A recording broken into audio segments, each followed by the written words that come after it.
മലയാളത്തിൽ നിന്ന് ഈ അടുത്ത കാലത്ത് അത്യാവശ്യം കോൺട്രവേഴ്സി ഉണ്ടാക്കിയ സിനിമയല്ല, സിനിമ കോൺട്രവേഴ്സി ആണെന്ന് ആ സിനിമക്കാരനെ പറഞ്ഞു നടക്കുന്ന പടമാണ് അപൂർവ പുത്രന്മാർ. ആമസോൺ പ്രൈമിൽ സ്ട്രീം ചെയ്യുന്നുണ്ട്.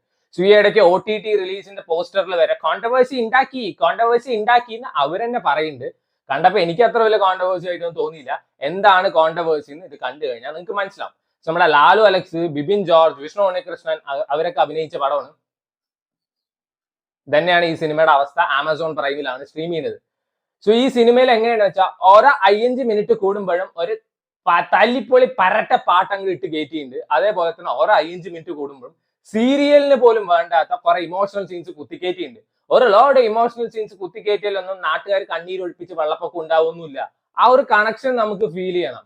ഈ സിനിമ തുടങ്ങുന്ന സമയത്ത് ഇവര് ഇൻട്രോ വിത്ത് ഒരു ഫൈറ്റ് ഉണ്ട്. സമ്മർസാൾട്ട് അടി, ചാടി അടി, പറന്നടി. എനിക്ക് തോന്നുന്നില്ല അവന് ഖത്തർ എയർവേസ് വരെ എത്ര വൃത്തിയിൽ പറക്കുന്നത്. അങ്ങനത്തെ ഒരു ഫൈറ്റ് ഉണ്ട്. അത് കണ്ടാൽ തന്നെ ഈ സിനിമയുടെ സ്റ്റാൻഡേർഡ് എന്താണെന്ന് മനസ്സിലാവും.